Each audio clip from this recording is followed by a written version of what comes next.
একদিন হলো আমরা এই ইউনিফর্ম করতে চাই। আপনারা রাজি আছেন তো?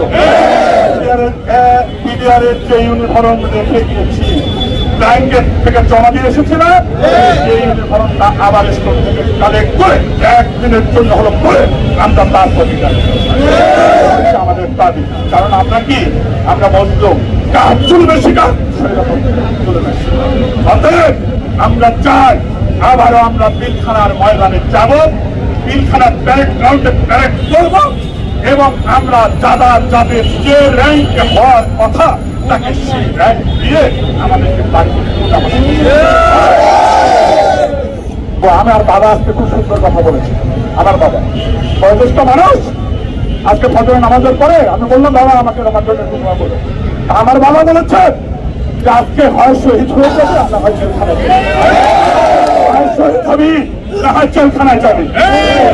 আমার বাবা তার সন্তানকে কোরবানি দিতে চায়, তাহলে আপনারা কেন মারবেন না? আপনাদের বাবা মা যাদের কাছে আছে আজকে কোরবানি দিয়ে না। আমরা আজকে কোরবানি হয়ে গেছি, এই রাজপথ আমরা ছাড়বো না, এই রাজপথ এক সেকেন্ডের জন্য ছাড়বো না। কোন আদেশ নেতৃবৃন্দকে আদেশ দেবে আমরা আদেশ মনে করবো, সেটা চুক্তি হতে হবে, সেটা চুক্তি হতে হবে। কোন অযৌক্তিক আদেশ আর আমরা মানবো না, মানবো না। এই রাস্তাটা কোথায় নিয়ে যেতে হতে পারে? পশ্চিম পাশ যদি তিনখানা হয়ে থাকে পশ্চিম পাশেই যাবো। যদি কারো কাছ থেকে আদেশ নিয়ে আসতে হয় তাহলে আমরা উত্তর দিকে যাবো, কারো কাছ থেকে আদেশ নিতে হয় তাহলে আমরা দক্ষিণ দিকে যাবো। একটা দিক আমাদের জন্য খোলা আছে। একটা ব্যক্তি, কোন ব্যক্তি কাউকে ছেড়ে চলে যাবে না, মাঠে থাকবো। আমরা নিরপরাধ, আমরা জুলুমের শিকার, জুলুমকারীকে আমরা ছাড়বো না। আমরা জুলুমকারীকে এই দুনিয়াতেও ছাড়বো না এবং আখিরাতেও ছাড়বো না। মহান আল্লাহ পাকও ছাড়বে না।